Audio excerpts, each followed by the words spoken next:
So there are a lot of local people also come to this temple. Yeah.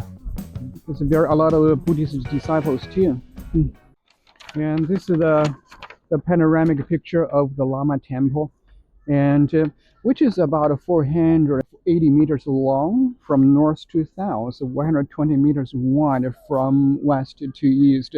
And this area used to be the living quarter for one emperor when he was a prince. And when he became the emperor, and most of his residence was converted into a temple. And so there are five major buildings were built along the central axis in this area. Now we are seeing the first palace. So this is the first major building where 4 heavenly kings were enshrined, as well as the future Buddha. There are many Buddhas out there in the Buddhism. So the first Buddha is called the Buddha of the future, and also the smiling Buddha, or the big belly Buddha, and who is considered the incarnation of the future Buddha, and lived in China about 1100 years ago, and who always greet people with a smiling face, with his belly exposed.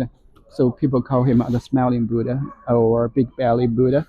And when he was dying, he told people that he was the reincarnation of the future Buddha. So after that, when people build a temple, and his image will be enshrined in the first building, while then we'll be seeing another palace. Used to be the living quarter or bedchamber for that emperor when he was a prince. And when he passed away, his coffin was placed in this palace for more than a year before he was buried at the western Qing tomb in Hebei province. And his son, the Emperor Qianlong, changed the name to the Hall of Yongyou, means the Hall of Eternal Blessing, to bless his father. And then we'll be continue the tour to that building. That is very popular, or the most famous building in this area is called the Hall of Law and Will. There's a huge Buddha, or the founder of this yellow sect of Lamaism was enshrined. We'll be seeing that Buddha later. And then the last building is the highest. It's called Wanfu, or 10,000 happiness, or 10,000 Buddhas pavilion, where stands the highest Buddha in China, highest wooden Buddha, carved out of one piece of sandalwood tree, 26 meters high. It was recorded in the Guinness Book as the highest standing wooden Buddha in the world. So that is very impressive.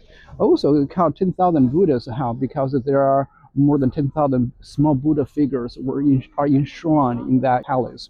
Okay, so we'll be seeing the more important ones along the central axis. And in this area, there's a huge pot standing over here. This pot has nothing to do with the extinguisher like in the Forbidden City. This is the cooking pot for cooking the porridge for the pilgrims or Buddhist disciples. They will be giving out the porridge to those disciples on the 8th day of the first lunar month.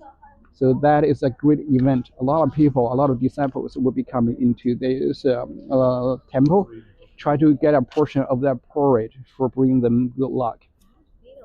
Yeah, feel a lot. And there also stands a bell tower and drum tower on both sides of it. So they will be striking the bell and hit the drum on the 8th day of the first lunar month. Okay,